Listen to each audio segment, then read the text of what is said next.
আসসালামু আলাইকুম, সবাইকে স্বাগতম। আজকের ভিডিওতে আজ আমরা আলোচনা করব জাইরেল 25 mg ওষুধটি নিয়ে। আমরা জানবো এই ওষুধের কার্যকারিতা, পার্শ্ব প্রতিক্রিয়া আর সতর্কতা সম্পর্কে। তবে হ্যাঁ, মনে রাখবেন এই ভিডিওটি শুধু তথ্যের জন্য। যে কোনো ওষুধ নেওয়ার পূর্বে অবশ্যই আপনার ডাক্তারের সাথে পরামর্শ করে তারপরেই ওষুধ নেবেন। তো চলুন শুরু করা যাক। জাইরেল 25 হলো একটি ওষুধ যার উপাদান হচ্ছে হাইড্রোক্সিজিন হাইড্রোক্লোরাইড। এটি সাধারণত আপনার অ্যাংজাইটি, অ্যালার্জি আর সেডেটিভ হিসাবে ব্যবহার করা হয়। এটি দ্রুত কার্যকর এবং চিকিৎসকরা খুবই পছন্দ করে এই ওষুধটিকে। আর চলুন এটা আমরা জানি জাইরেল কীভাবে কাজ করে।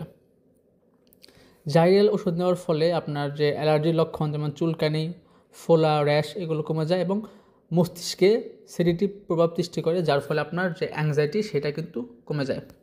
আচ্ছা, এখন যদি আমরা জানি যে জাইরেল 25-এর ব্যবহার কোন কোন ক্ষেত্রে করা যেতে পারে, তো প্রথমে বলবো আপনার যে অ্যালার্জি বা চুলকানি, ফোলাভাব থাকলে সেক্ষেত্রে আপনি জাইরেল 25 আপনার জন্য ভালো কাজ করতে পারে। এবং যাদের অ্যাংজাইটি আছে তাদের অ্যাংজাইটি ম্যানেজমেন্টের জন্য জাইরেল 25 ইউজ করা হয়। আবার অনেক সময় অপারেশন রোগীদের শান্ত করার জন্য জাইরেল 25 ইউজ করা হয়ে থাকে।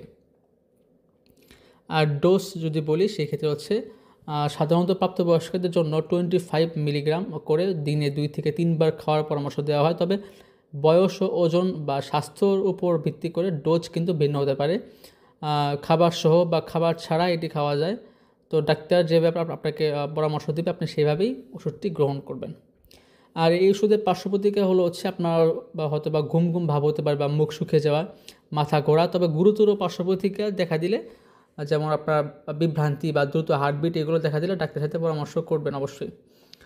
আর সতর্কতা ডাক্তার পরামর্শ ছাড়া যারা গর্ভবতী মা আছেন বা যারা ব্রেস্ট ফিডিং মাদার আছেন তারা ওষুধটি গ্রহণ করবেন না। এবং অ্যালকোহল খাওয়া একদম এড়িয়ে চলতে হবে। আর ড্রাইভিং করার সময় বা ভারী যান চালানোর সময় এই ওষুধটি সেবন না করাটাই বেটার।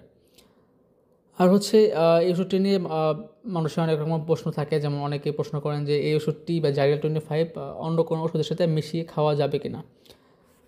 তো আমি বলবো যে এই ওষুধ না, যে কোনো ওষুধই কম্বিনেশন করার সময় ডাক্তারের পরামর্শ নিয়ে করাটাই ভালো। আর অনেকে প্রশ্ন করেন যে ভাইয়া ডোজ মিস করলে তখন কী করবো। সেক্ষেত্রে যদি আপনার ডোজ মিস হয়ে যায় তাহলে পরবর্তী ডোজের সময় খুব কাছাকাছি হলে মিস করা ডোজ এড়িয়ে যাবেন। আর যদি বেশি আপনার আধা ঘন্টা 5 মিনিট বা 1 ঘন্টা দেরি হয়েছে সেক্ষেত্রে আপনি খেয়ে নেবেন। সো এখন যদি জাইরেল 25-এর প্রাইসের কথা বলি, জাইরেল 25-এর প্রাইস ৳2.5 বা ৳2.30 পার পিস এবং পার পাতা ৳46। সো এই পর্যন্ত ছিল আজকের ভিডিও।